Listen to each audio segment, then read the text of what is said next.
People are shouting and demanding to be let out. Our protagonist, feeling increasingly annoyed by their incessant cries and questions about their location, is overwhelmed by the noise. As the crowd screams and calls out for their parents in fear, our protagonist yells for them to stop, complaining that his head feels like it's splitting apart. He wonders to himself, who are all these people? Sitting on the ground and placing his hand on it, he notices a light shining from below, sparking his curiosity about their whereabouts. At that moment, a fairy appears before them, accompanied by a monster with large teeth. The appearance of these monsters shocks everyone, and the crowd erupts into screams of panic. Some individuals urge others to remain calm and avoid provoking the creatures, while others debate whether the situation is real. As the monster roars, people argue whether it is a genuine threat or merely an illusion, with some concluding that it must be fake. People are asking if this is some sort of prank. One person laughs and tells a girl named Mincio that it must be a prank, as she suggested. He assures her that monsters do not exist.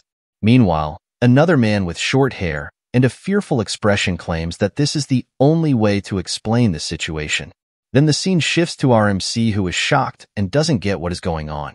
Overwhelmed with fear and confusion, he reflects on how he was just at home a moment ago, eating ramen with his sister. His phone rings, and he notices a game invitation. Curiosity piqued, he accepts it, and that becomes his most recent memory.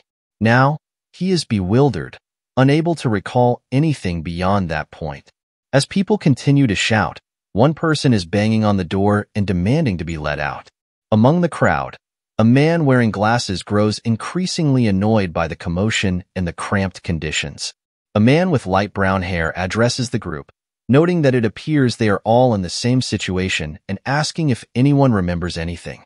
He then turns to our protagonist and inquires if he knows what is happening. Our boy admits he is unsure. Following their exchange, our protagonist reflects that since he can interact with others, this situation is neither a dream nor a hallucination. He also feels that nothing seems out of place and wonders where exactly they are. At that moment, the same fairy reappears, confusing everyone. Surrounding the fairy are flames and light, and the same monster with large teeth roars.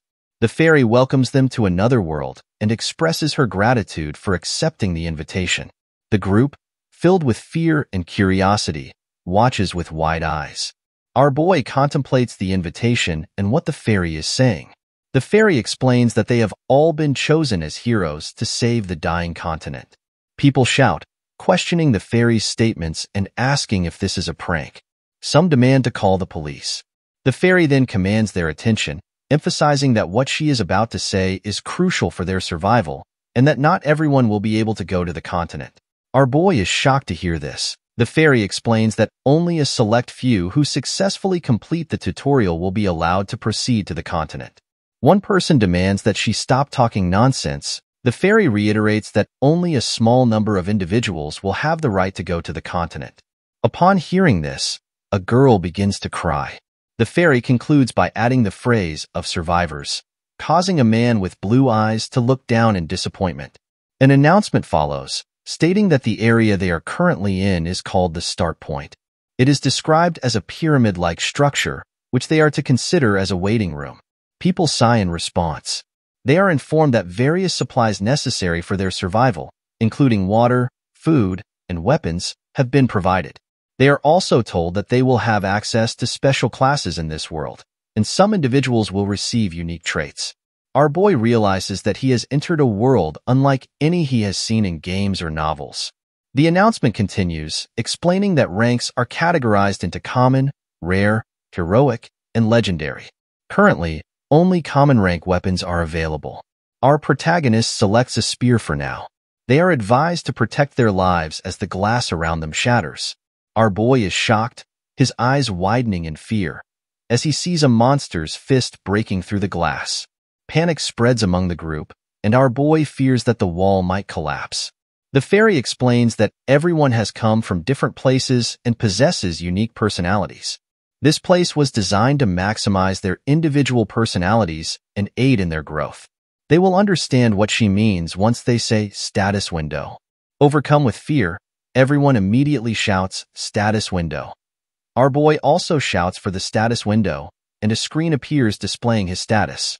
The status information shows his name is Lee Kiyoung, age 25, with a tendency towards careful strategies. His class is listed as classless, and his title is none, accompanied by advice to try a little harder. He views this information with confusion, unsure of what it signifies. His stats are listed as Strength 10 and Stamina 11, but he does not know if these are good or bad. A system notification appears, indicating that he has obtained a trait. Curious, he wonders what a trait is and recalls the fairy's words about some people receiving a unique trait. He accepts the trait, but remains uncertain.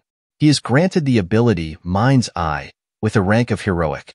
Now, he can inspect the status windows and hidden talent ranks of himself and others.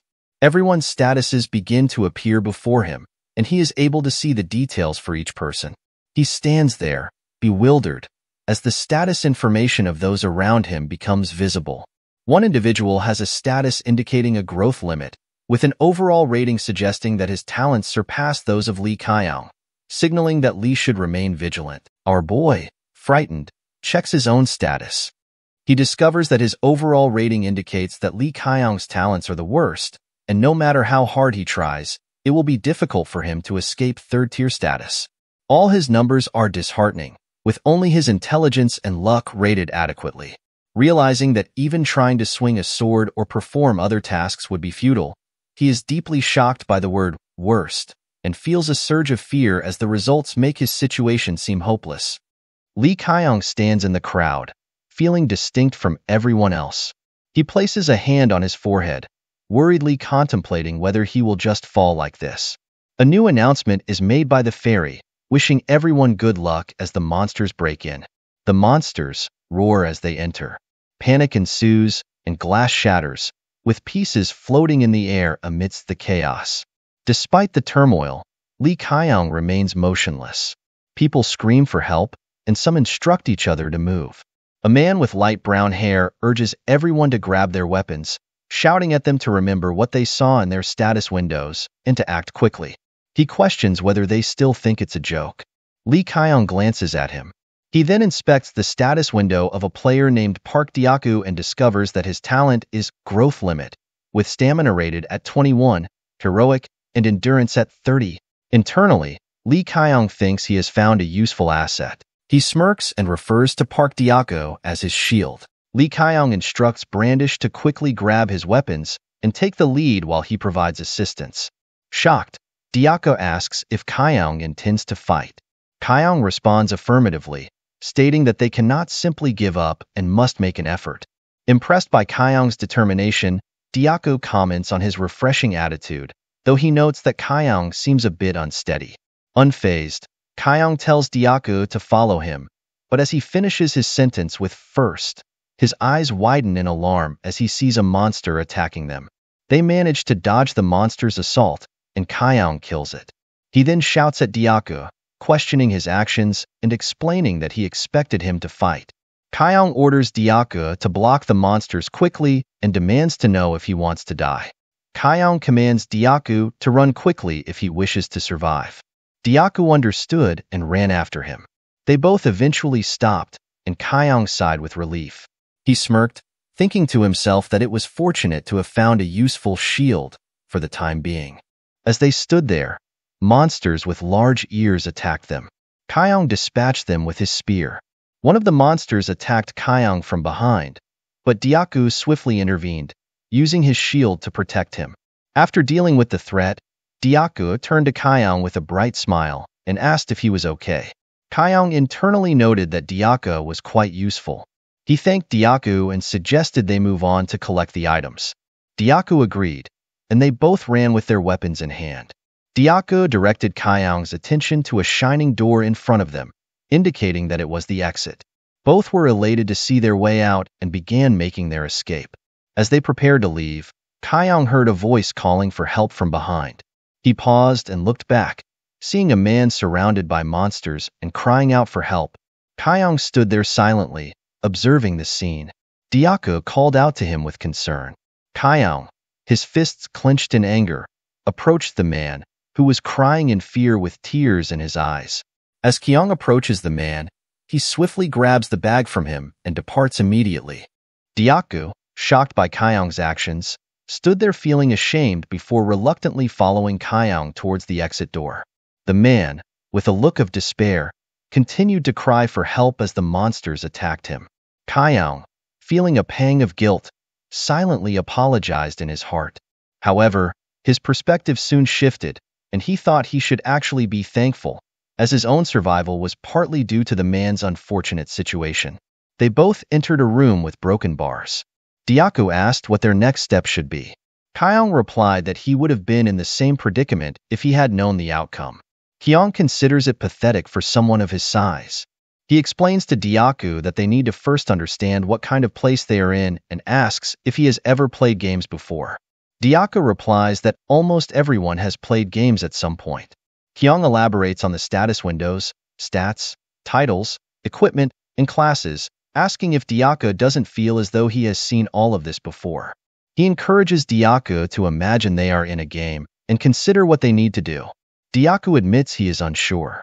Kiyoung explains that they need to level up and suggests that this system likely allows them to increase their stats by killing monsters and obtaining a class as they continue to fight. While acknowledging that it might be difficult, Kiyoung emphasizes the need to get stronger. Fortunately, they have both a weapon and a shield, as well as water and rations, unlike others. As they discuss their relatively better situation, a large monster appears at them through the broken bars. They both notice the monster, their eyes widening with fear. Confused by its lack of aggression, they wondered why it wasn't attacking. Kiyoung used his mind's eye ability and examined the monster's status. He discovered that its name was Voracious Demon. It was 5 years old, and its tendency was instinctual. It was a low-rank monster with poor eyesight and intelligence. Realizing the monster's limited vision, Kiyoung instructed Diaku to remain quiet. He readied his spear, while Diaku attempted to stop him. Kiyoung insisted that they could defeat the monster and launched an attack. Kiyoung aimed for the monster's eye, determined to kill it. Diaku sat silently, fear evident on his face. Kiyoung relentlessly strikes the monster until he finally manages to defeat it. Kiyoung, sweating from the exertion, checked his status and saw that he had gained 1 strength stat point. He realized that killing monsters yielded experience, confirming his earlier thoughts. He smirked, pleased with the result, while Diaku looked on, impressed. Kiyoung looked at him, puzzled. Tapping Diaku's shoulder, he reassured him that if Diaku could do it, then he could too, and even outperform him, given his 30 endurance stat points. Diaku asked for Kiyoung's name, and Kiyoung thought, here we go. He smirked, anticipating that he would outshine Diaku. He introduced himself as Lee Kiyoung. Diaku, excited, introduced himself as Park Diaku and asked if he could call Kiyoung Hyung Nim. Kiyoung, indifferent, said he could do as he pleased. Kiyoung then used a knife to cut leather and began crafting something. When Diaku inquired about his actions, he was impressed to see that Kiyoung had made him a leather cover for protection. Diaku, overwhelmed with happiness, expressed his gratitude. Kiyoung noted that the shield needed to be sturdy. Diaku thanked Kiyoung and requested that he give him directions from now on. Kiyoung replied that their first priority was to escape the current location. Turning with a smile, Kiyoung added that once they got out, they could discuss their next steps further. They carefully walked past the dead monster, both shocked by the scene before them. They saw a girl running with tears in her eyes, being chased by a red-eyed monster as she screamed for help. Kiyoung yelled at Diaku to run, and Diaku quickly agreed. They both started running, with Kiyoung bewildered by the number of monsters they might face. He was also curious about the girl and recalled his mind's eye ability. He stopped and examined her status, discovering that her name was Young Hyan and her talent was Growth Limit. Her magical power was rated as legendary with a score of 10. Kiyoung continued to scrutinize her status, and Diaku, puzzled by Kiyoung's sudden halt, asked what he was doing. Diaku was surprised to learn that Young Hyan possessed legendary-ranked magical power. Kiyoung instructed Diaku that they would fight and ordered him to save the girl. Diaku responded that with 3 of them, they would be able to win. Kiyoung informed him that she was approaching around the corner. Diaku sighed in understanding. As the girl ran, crying, Kiyoung called out to her from around the corner. She saw him and agreed to join them, running over and taking cover behind the wall. A monster with red eyes soon arrived and spotted Diaku. The monster attempted to punch him, but Diaku used his shield to block the attack. Kiyoung joined the fray, positioning his spear at the monster. He leapt and attacked the creature, shouting now. Diaku, watching Kiyoung, felt a surge of fear and warned him to be cautious as more monsters were approaching. Suddenly, a blue light flashed, followed by an explosion. The monster was defeated, and Kiyoung looked at the scene with surprise, intrigued by what had just occurred. A young man with a sword approached. His hair covered his eyes, but when he looked up, his blue eyes were visible. Kiyoung and the blue-eyed man stood facing each other, both observing in silence. Kiyoung wondered where this individual had come from. Using his mind's eye ability, he confirmed the man's identity as Kim Hyung-sung, aged 22, with a tendency towards being a virtuous arbitrator. He was identified as a swordsman of common rank with titles including Regressor of Altiness, swordsman beginning his regression, one who could not overcome, and one who shoulders sacrifices. The title Enlightened One also accompanied him. Kiyoung was surprised by the title Regressor of Altiness and puzzled over its meaning, contemplating what regression through time could imply. As Kiyoung reviewed his status, Diaku introduced himself to the new arrival, thanked him for his help, and asked for his name. The guy with blue eyes answers that he is Kim Hyung-sung. Kiyoung examined Kim Hyung-sung's status and found it astonishing. Despite seeing it with his own eyes, he struggled to believe the figures. The potential of Hyung-sung's strength, dexterity, and stamina was so far beyond his own that comparing them seemed an insult to the space itself. Hyung-sung's level was 23, which was heroic, while his dexterity and stamina were also 23, with stamina classified as legendary. After reviewing this information, Kiyoung thought to himself that it was impossible and surmised that this was not Hyung-sung's first experience with such abilities. Kim Hyung-sung then addressed Diaku, noting that he appeared quite skilled in combat and inquired about him.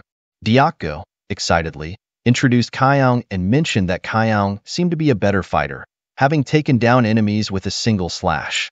Hyung-sung modestly attributed his success to luck. Kiyoung, still puzzled, decided to check Hyung-sung's traits as well. He discovered that Hyung-sung's ability was swordsmanship expert and was ranked as legendary. Kiyoung internally reflects on how impressive Kim Hyung-sung's abilities are and feels a pang of jealousy. Kim Hyung-sung stands silently, and Kiyoung observes him, wondering why he is making that expression. Kiyoung suspects that Hyung-sung might have noticed him peeking at his traits. Meanwhile, the girl remains hidden behind the wall as the three of them continue their conversation. Kiyoung introduces himself with a faint smile and asks if he heard correctly that Hyung-sung's name is Kim Hyung-sung. He expresses his gratitude for Hyung-sung's assistance.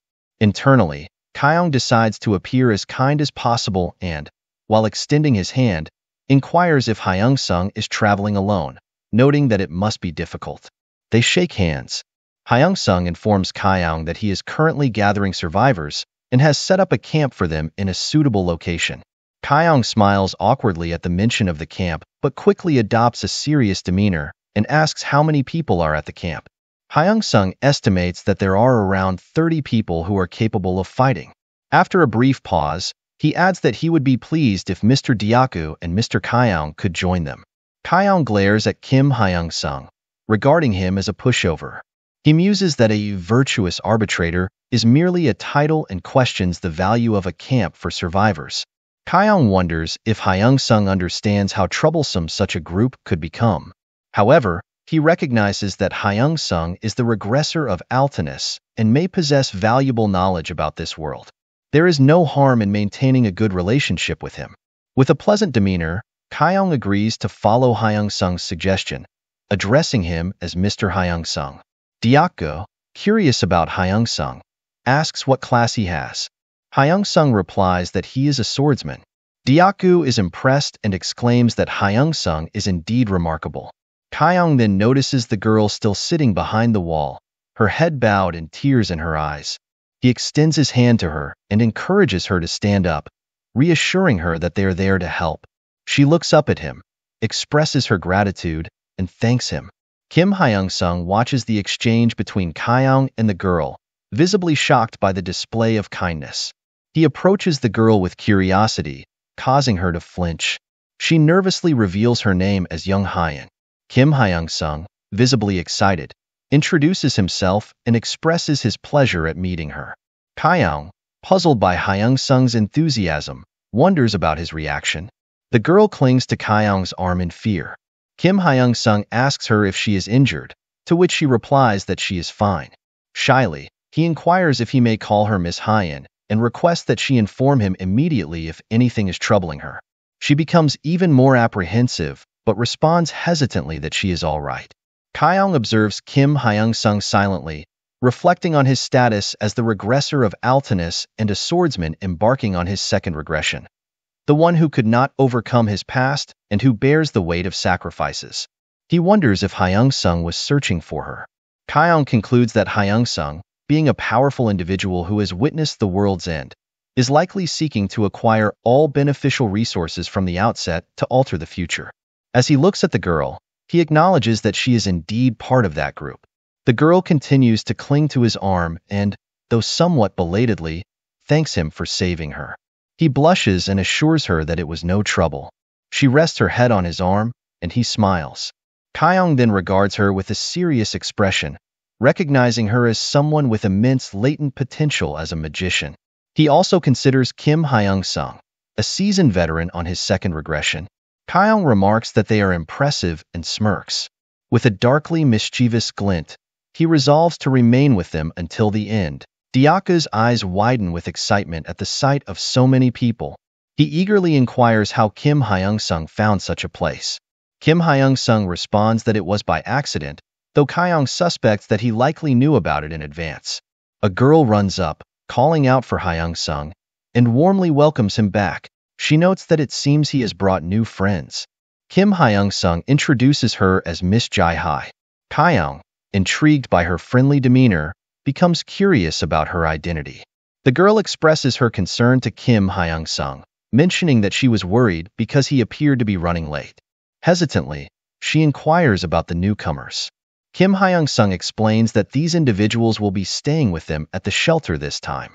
Meanwhile, Kiyoung uses his mind's eye to examine the girl's status.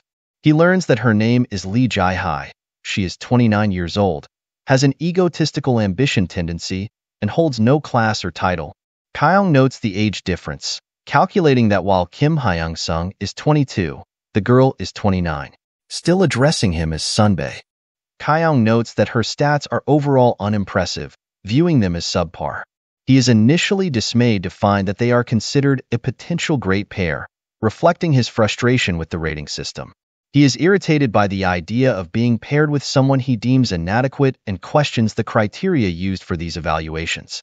As Jae-hi inquires about their names, Dyaku introduces himself first, then points out Lee Kiyoung, referring to him as Hyung Nim, and mentions Young Hyun, who is still holding onto Kiyoung's arm. Hyun introduces herself and expresses pleasure at meeting Jae-hi. Jae-hi regards Young Hyun with a silent, disdainful look, assessing her with an air of superiority. She then glances at Kiyoung with a critical eye, questioning his audacity to size her up. Observing Dyaku, she judges him based on his imposing size and equipment. Compared to them, she deems the limping Young Hyun and her supporter, Kiyoung, as weak. Jae-hi dismissively judges Young Hyun as inadequate. She then flirtatiously remarks to Dyaku that he must be a tank and expresses her confidence that he has already captured numerous monsters. Dyaku confirms this, attributing his success to Kiyoung. He adds that without Hyung Nim's assistance, he would have been in serious trouble. Jae-hi simply responds with, "Is that so?" and looks away. Kiyoung remains silent. Jae-hi then shifts the conversation, enthusiastically welcoming everyone and offering to guide them to their resting areas. She notes that the living quarters are separated by gender and instructs Hyun to follow her. She also confirms with Hyung-sung if this is correct, to which he agrees and thanks her. Jae-hi turns to Kiyoung and requests that he be kind to her. Although Kiyoung finds her annoying, he conceals his irritation behind a forced smile and responds affirmatively, suggesting that she should also be considerate of him. He perceives her to be similar in nature to himself, As they enter the camp, the residents observe them and feel reassured, believing that their presence signifies increased safety and protection. People give them thumbs up and regard them as heroes. Kiyoung observes them and reflects that this place appears to be safe for people like them, but not for someone like him. Diaku interacts cheerfully with the others, while Kiyoung thinks he will merely end up being a shield. The next morning, as everyone sleeps, Kiyoung is awakened by a conversation.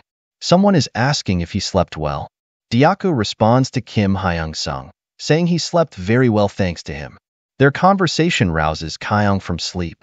Kim Hyung-sung turns to him as Kiyoung calls his name. Kiyoung mentions that he noticed there are not many able-bodied individuals here who can fight. He apologizes for being so direct and inquires about how the place is being maintained. Kim Hyung-sung, looking disappointed, admits that the situation is not very favorable.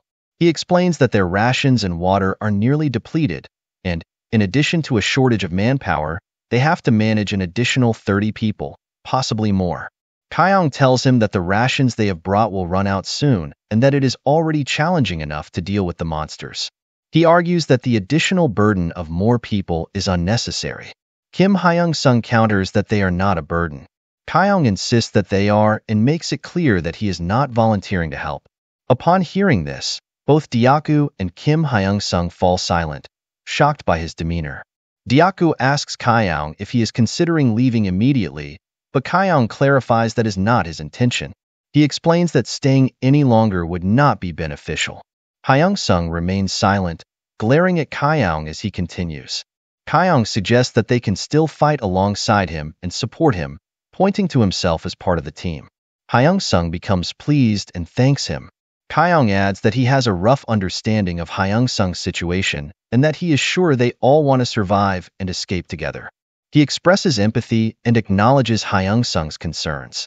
He clarifies that he is not like Hyung-sung and explains that his personality does not permit him to sacrifice himself or work cooperatively in groups. Kiyoung adds that he can even be considered selfish. Hyung-sung responds that he completely understands and acknowledges that Kiyoung must want something in return. Kiyoung observes him with a smile and internally muses that he had expected Hyung-sung to suggest sacrificing himself for the greater good, in line with his role as a virtuous arbitrator. However, it seems Hyung-sung comprehends his stance. Moving closer, Kiyoung expresses interest in the plans Hyung-sung has, while internally referring to him as a lovely regressor. He indicates that he would like to participate, thinking to himself that he cannot allow Hyung-sung to reap all the benefits alone. Our boy tells the blue-haired guy that he would like him to be included in his future plans. The blue-haired guy looks at him with curiosity and responds that it seems like he already knew. Our boy then explains that the strange notification at the start clearly indicated two choices. The fairy had narrated that only a select few who conquered the tutorial would be able to access the continent, emphasizing that survival is the key qualification. Kiyoung explains that the 2 points are attack and survival. He further explains that, in his view, choosing survival is practically impossible. Our boy argues that survival could work if some people could monopolize the majority of the resources. If his goal is to survive rather than to attack, it would make sense to gather as many non-combatant survivors as possible. The blue-haired guy remains silent. Our boy adds that even if they are not consumed by monsters, they will eventually starve to death and questions whether this is not something anyone could deduce. The blue-haired guy remains quiet, looking down. He then tells our boy that he is well aware of what he is trying to convey. Our boy smiles. The blue-haired guy offers to work together, extending his hand towards him. Internally, our boy reflects that the truth is he is simply trying to get along with him since he is a regressor, but he smiles and reciprocates by extending his own hand. The blue-haired guy regards him with a serious expression. Our boy notices that the way he looks at him has changed. The blue-haired guy acknowledges that he is not exceptionally strong. They shake hands in agreement. Our boy further thinks that the blue-haired guy might see him as potentially useful, perhaps as an analyst or administrator. That night, a horde of monsters attacks. Diaku engages them, using his shield to block their advances, and calls for Kiyoung. Our boy acknowledges the call, but, instead of him, the blue-haired guy steps in to assist Diaku, leaving Kiyoung speechless. The blue-haired guy attacks with his sword. He delivers the final blow, and the monster perishes with a roar. Our boy stands there, observing every move and enjoying the scene while internally reflecting that the mind's eye truly doesn't lie. He also internally praises Hyung-sung, admitting that he is performing exceptionally well. Meanwhile, the blue-haired guy informs them that he believes there are a few more monsters ahead and that he will block them for a while. Our boy acknowledges this and instructs Dyaku to get the food.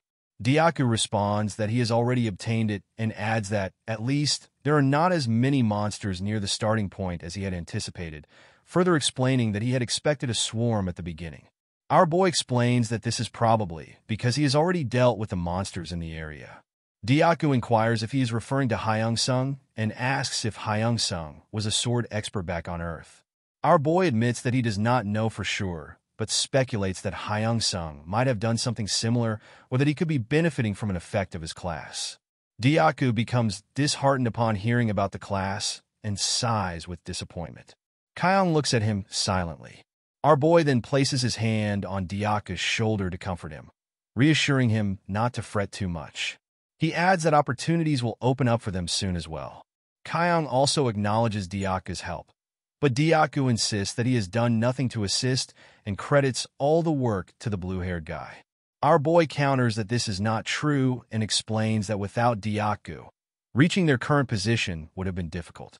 Dyaku, initially emotional, is then surprised as a status window appears in front of them. Kiyoung looks at it with surprise. Our boy realizes that a class has been unlocked. The status window indicates that several classes have been opened, and pressing on a class will provide a detailed description. Our boy is pleased, noting that the progress is faster than he anticipated. He examines the class commander and wonders what it entails. Clicking on the class Warrior, a detailed description appears, stating that a warrior who can fight on the front lines is essential for a party. Although the efficiency isn't great, our boy can quickly adapt to swords, shields, spears, axes, or any other melee weapon. Later, he can unlock additional classes such as Barbarian, Knight, Paladin, Cavalry, or Mercenary. He then clicks on Archer. An archer is capable of long-range attacks, gaining basic knowledge about bows and arrows. This class not only allows him to advance to an assassin, but also to unlock higher archer classes, such as Spirit Archer and Magic Archer. Our boy thinks these options are not too bad for now. He then reviews the details for the Magician class, which utilizes magic for long-range attacks. He will receive basic knowledge about magic and will later be able to advance to related classes, such as Black Magician, Alchemist, and Summoner. Magic power will also increase by 3 points. Our boy calculates and compares the advantages of these classes, noting that archers excel in long-range combat, which might make them easier to handle. On the other hand, Magician classes would enhance his magic abilities, although he is unsure of his current magic points. He then examines the class commander. It indicates that the class has little to no combat ability. Instead of standing on the front lines of battle, this class assesses the situation and issues orders from behind. Their field of view is somewhat broader. There is no information available about potential evolutions for this class, and intelligence will increase by 1. Our boy wonders aloud what it means for his field of vision to become wider. The blue-haired guy, who has been observing, comments that it seems our boy has unlocked new classes. Our boy acknowledges him and explains that, for now, there are Warrior, Archer, and Magician classes available, along with a rare Grade Commander class. The blue-haired guy curiously sighs and asks about the commander. Kiyoung contemplates whether this might be a good class and wonders if it could be a potential trap card. Dyaku becomes excited and urges Kiyoung to choose the commander class.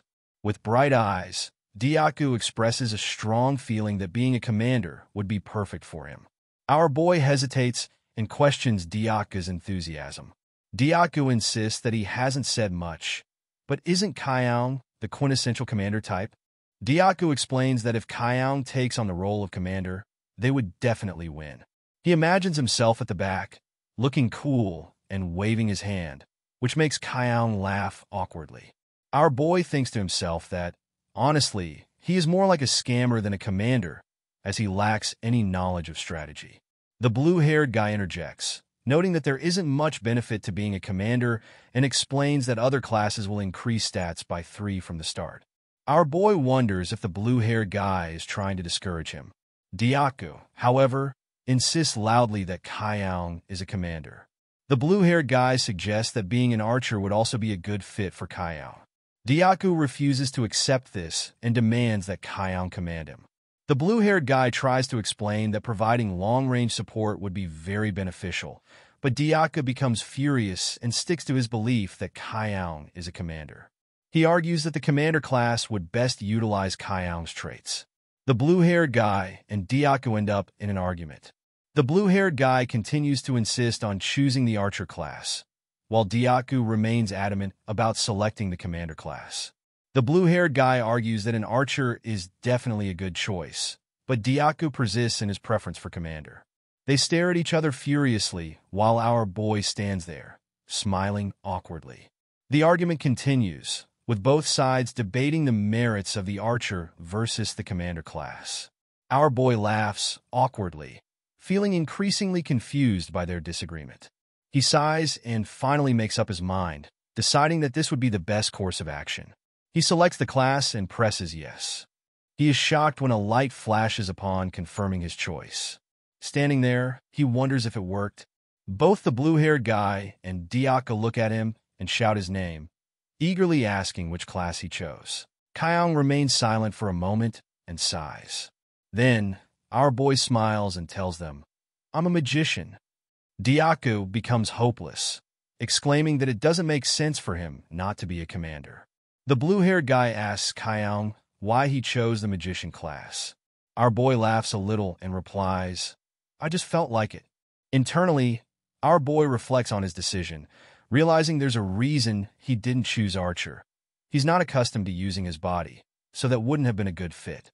He admits he was initially attracted to the commander class, but it only offers 1 extra stat point. In contrast, the magician class comes with high intelligence, which is a great advantage. Plus, his magic power was non-existent before, so gaining an additional 3 points is a huge benefit. The status window shows the basic knowledge he has acquired due to the class benefits, and the magic power stat increases by 3. Our boy feels a surge of energy, almost as if lightning is flowing from his hands, and new knowledge floods his mind piece by piece. He likens the sensation to stacking a tower of magic power. Our boy thinks it's nice and decides he should give it a try. He opens the status window, and the class benefits show that basic magic knowledge has been acquired. His skills have improved, and while his overall rating is okay, it still feels somewhat hopeless.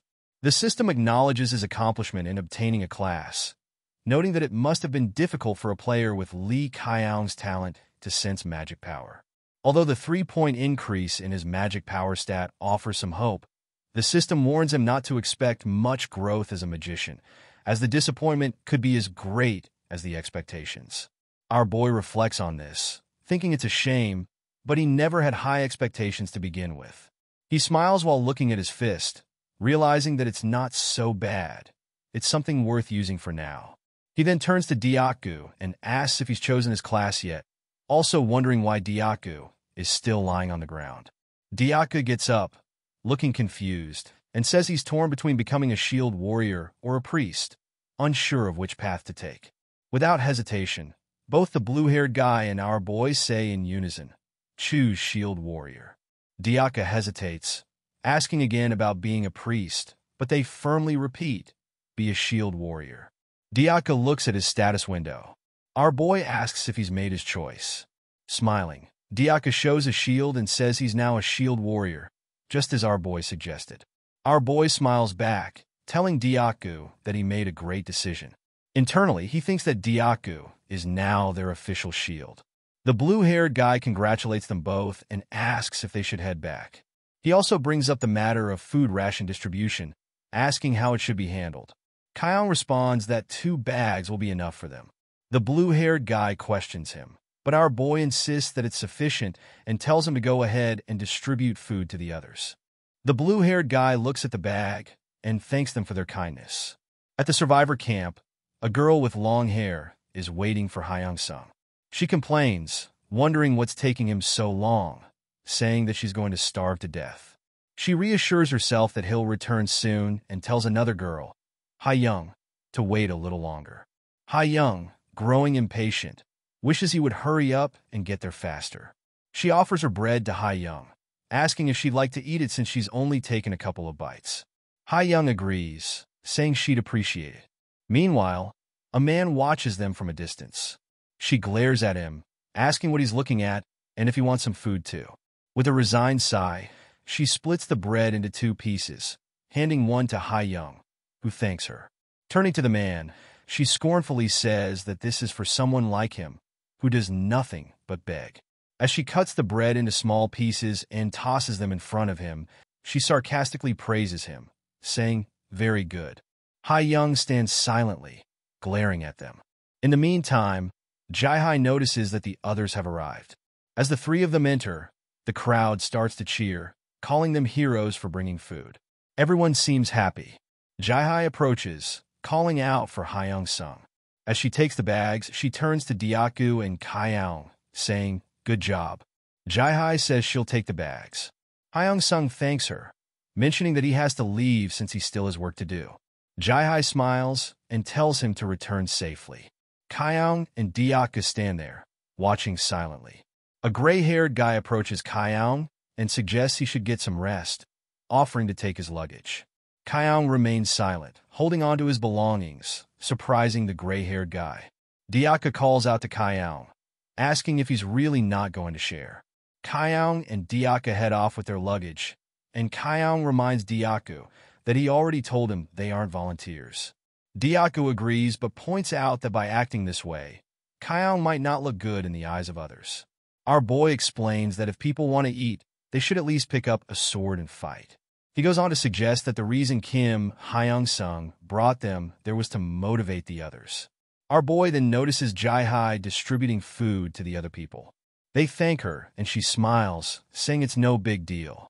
Our boy thinks to himself that in Kim Hyung-sung's absence, Jae-hi takes charge of all operational management, running things as she pleases. He reflects on the typical dynamic between the strong and the weak, noting that when Kim Hyung-sung isn't around, Jae-hi becomes the ruler. That's just how it is. As he observes the people from a distance, some admire him while others continue their hard labor, lifting stones. Confusion crosses our boy's face as he notices a light brown-haired guy barking orders, telling them to hurry up and asking what they'll do if the monsters raid them again. He specifically calls out Hyen, frustrated by her slowness, and demands why she's taking so long. Hyen apologizes meekly. The light brown-haired guy reminds them all that if they don't meet their quota today, they'll starve. Our boy's thoughts shift to young Hyen, and he smirks, seemingly understanding how the public treats her. He then calls out to Deokgu. Deokgu responds with a quick yes, and Kiyoung asks, "Do you remember meeting young Hyen yesterday?"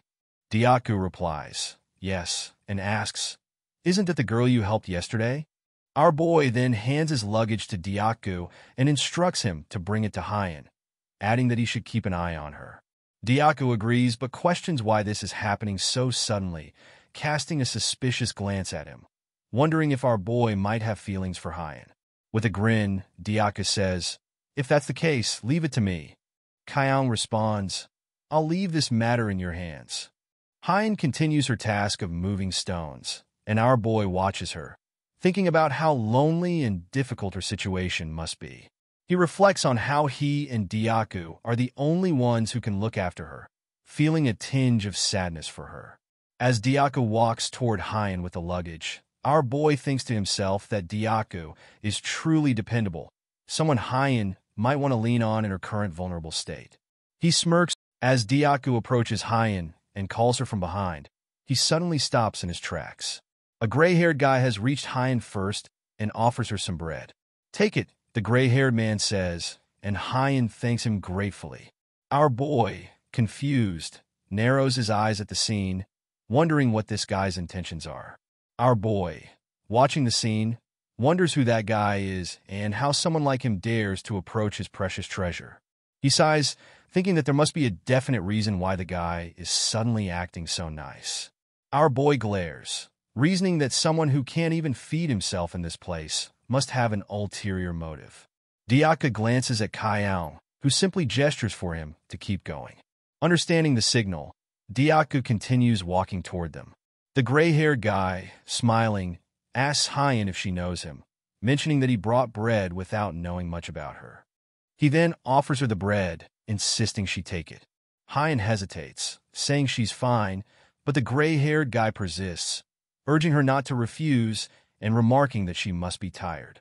Finally, Hyan accepts the bread and thanks him for looking out for her. The gray-haired guy laughs and says it's not a big deal.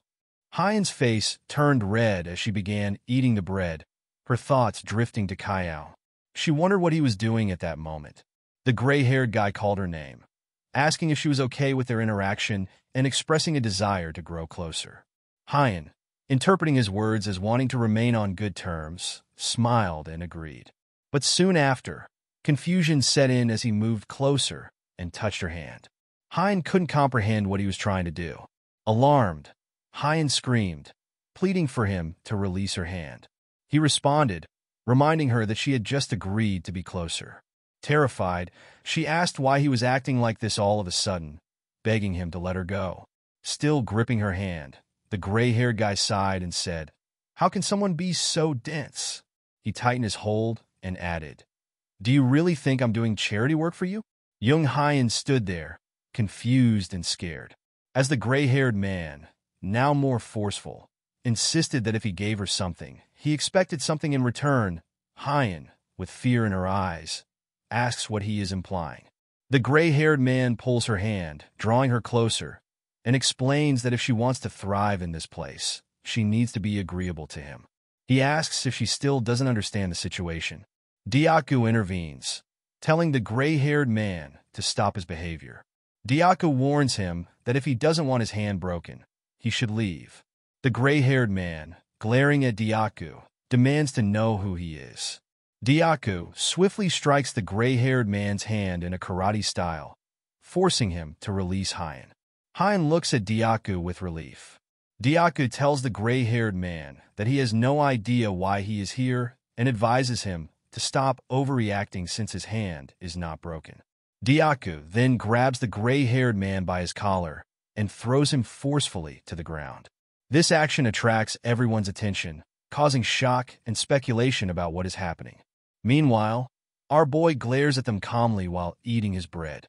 Meanwhile, the gray-haired man begins screaming as he notices blood and starts crying. Diaku remarks that it sounds as though a baby has just been born and tells him to stop faking his tears, asserting that he didn't hit him that hard. Offended by the gray-haired man's continued crying, Diaku threatens to hit him until he can no longer make a sound. Hyan immediately intervenes, telling Diaku to stop and that it's enough. Jaihai also intervenes, shouting for them to stop and demanding to know what is happening.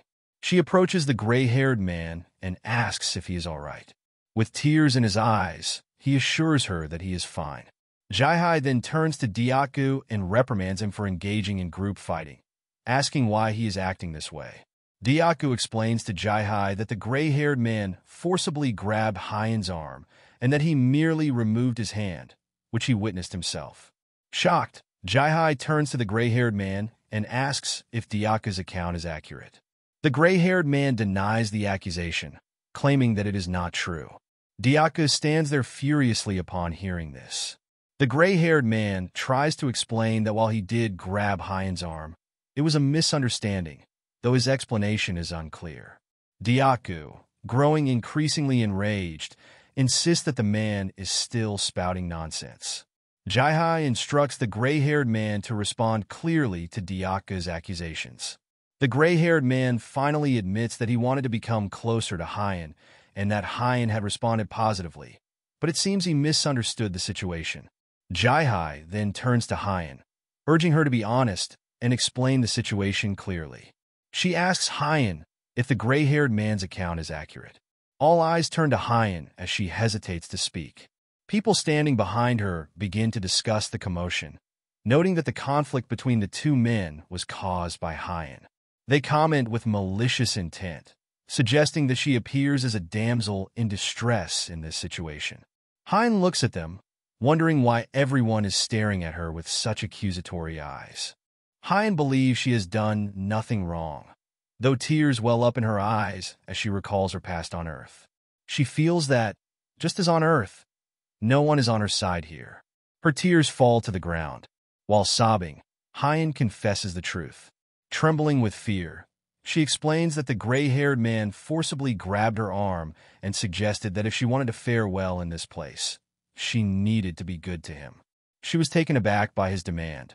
Jae-hai listens, but struggles to understand Hyen's explanation.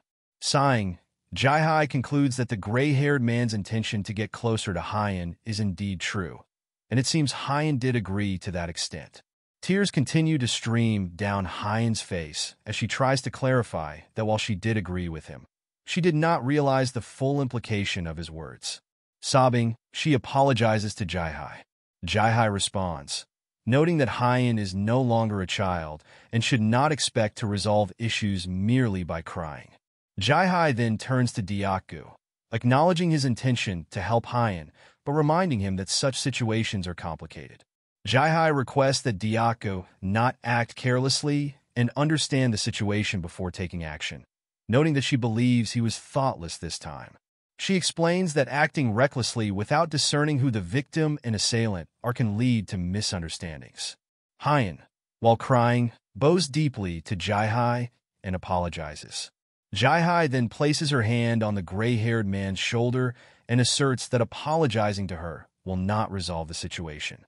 With a smirk, Jae-hai tells Hyen not to apologize to her, but rather to apologize to the gray-haired man, who is the actual victim. Hyen gets stunned hearing this. Jae-hai urges her to act quickly, telling her to bow down. Hyen, trembling and crying, lets tears stream down her face as she begins to speak. Meanwhile, our boy smiles, recognizing that now is the time to intervene. He starts walking towards them and asks what is happening. Observing the tension, he reflects that he never anticipated such trouble. Although he acknowledges that the personal dispute between the two parties is not his concern, he is focused on the fact that young Hyen is in trouble. Jae-hai notices Kiyoung and remarks that he arrived at the right time.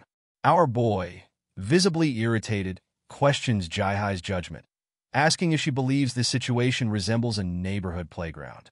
Jae-hai, taken aback, asks what he means. At this point, someone from the crowd inquires about the potential consequences of Kiyoung raising his voice, questioning what they will do if monsters are attracted to their commotion. The crowd begins to argue about the threat of monsters and their potential response. Meanwhile, Jae-hai attempts to explain the situation to our boy. He interjects, stating that he observed the events from a distance and has a general understanding of what transpired.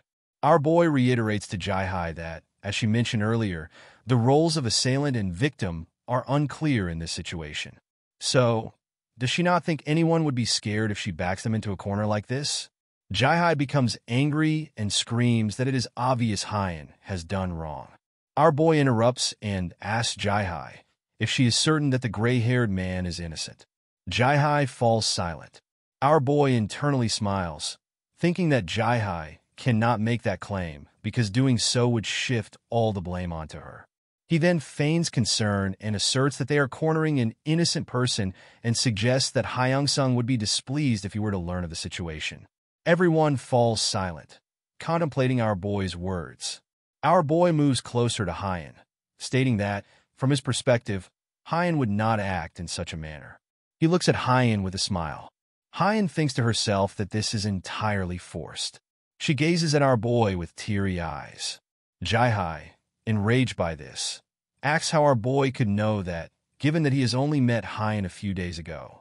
Our boy sighs and tells Jae-hai to understand that if someone they have just met expresses a hope for a positive relationship and asks to get along, it does not equate to requesting something inappropriate. He further questions what the duration of their acquaintance has to do with their closeness and asserts that not everyone gets caught up in others' opinions and thoughts. Jae-hai becomes increasingly angry. She looks stunned as she observes the crowd, who have started to agree with our boy's perspective. People are now expressing that Jae-hai has overstepped and praising our boy for his understanding of the situation. Jae-hai, shocked, asks them what is wrong with them. Our boy stands there, hiding his smile. Jae-hai then yells at him, asking if he is being serious. Jai-hai glares at our boy, who responds with a smirk. In his mind, he thinks that Lee Jai-hai should realize that he is now the ruler of this camp. He believes the crown belongs to him, not Jai-hai. As Jai-hai stands there, fuming, Hein watches our boy while he addresses the crowd, asking why they are gathered together. He instructs them to tend to the gray-haired man's wounds first and tells 2 people to move him. They exchange surprised glances before reluctantly complying. Our boy then orders everyone to resume their daily tasks and restore order before Hyung-sung returns. Jai-hai listens silently, taking in his commands. Our boy reminds them that monsters may come after what just happened, and says he'll need to start patrolling the perimeter. He assigns the task to Diaku, who happily agrees. Hyen lets out a sigh and tries to speak, but our boy interrupts her with a smirk, asking her to come with him for a moment. She blushes as she follows. Meanwhile, people murmur that Hyen is clearly trying to win his favor. They overheard people discussing Hyen. Some believed our boy was right, while others sounded as though they were being insincere.